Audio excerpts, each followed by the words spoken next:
It seems like a lot of people are approaching relationships and dating after previous relationships don't work, primarily through the lens of what can I get and how can I protect myself.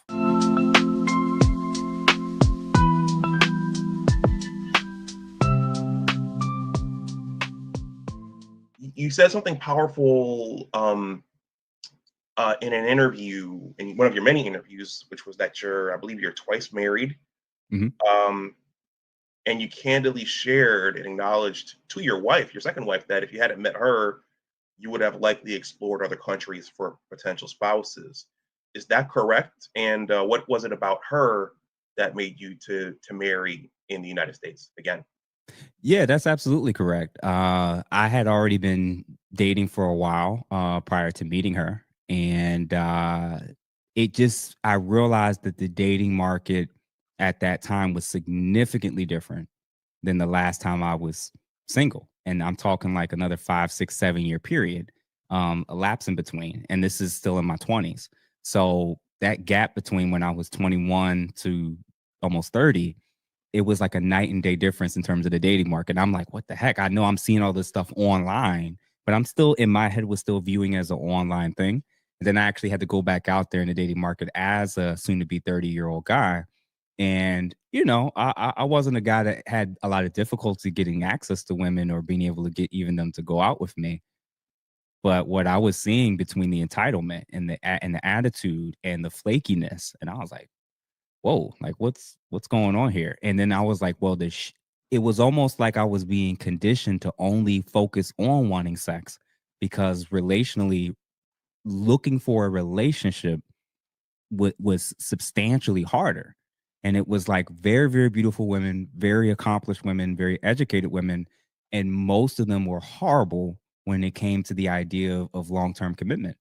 Flaky, attitude, entitlement, lateness, consistent chronic lateness, juggling multiple guys and getting guys, using guys for different things. It was just like, and a lot of them were just looking through the lens of what they can get and what they could extract. It was like even ones that you would think, oh, she has some potential. They would just prove you wrong again and again. And I was like, whoa, like I don't know what's going on here, man. Like it is harder and it's very, very difficult for people who are older, people who are already married and have been married a long time. They don't really get and understand that the pool that everybody's talking about is that bad. It is. And it actually is very difficult. And when you're like myself and many of the people, especially in the Black community that are growing up, when you're growing up in broken homes, when you're seeing a lot of people getting divorces, if you went through them yourselves, and you're seeing a lot of people being jaded, it seems like a lot of people are approaching relationships and dating after previous relationships don't work, primarily through the lens of what can I get and how can I protect myself. And when you're trying to date women who have that mindset, they're not looking at what they can offer you. They're looking at what you can offer them. And I was like, that was most of the women, most of them. They're super excited about the idea of being a bride. No idea about what it is to be a wife. Uh, Not interested or even open to learning what it is that men like, what they're attracted to, what they care about. And then when these conversations will pop up, I don't care what men think. They want to date men, but they don't care about what men think. They want to be in relationships with men, but they don't care about what men are attracted to and turned off by. And that was what I was starting to sense and come up with, where it was like even women that are drop dead gorgeous, they don't know by the things that I'm just seeing on their dating apps and on social media, they're already disqualified. I couldn't even see them seriously. So when it came to my meeting my now wife, at we met off a Bumble.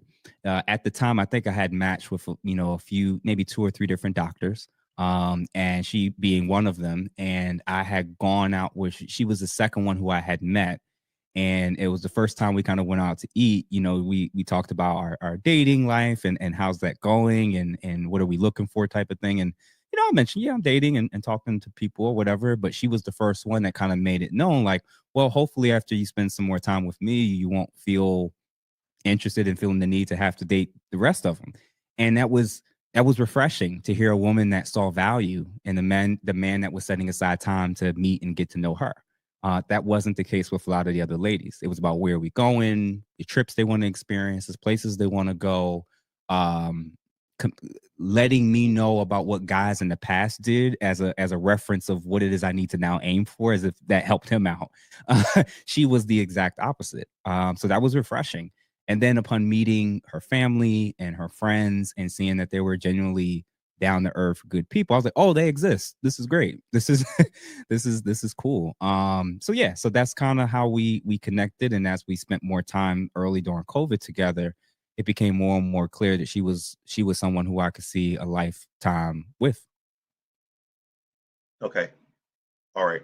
Well, it sounds like the one thing you identified when she said, well, hopefully after this experience, you won't want to go back to them. So there was some sort of selflessness there, some sort of Well, she uh acted like it. She like yeah. it wasn't just that she said that statement, her behaviors also reflected that. She would ask, "Do I'm getting ready for work. Do you have something to eat for your lunch tomorrow? If not, make sure you stop by to grab something or I'll make you X, Y, and Z." She, not even knowing me very long, really made like my first birthday with us being together. She threw a birthday for me.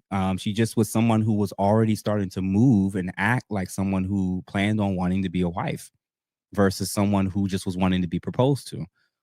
So she was just showing a lot of traits and signs of somebody who I could see being an excellent mom, an excellent wife, a great partner, a teammate and helpmate. And the more traits that she showed, it made sense for me to start getting myself together and transitioning out of that mode of none of these ladies are serious, can't take none of them seriously, just have fun out here to like, oh, this is actually a legitimate person who I could see building with.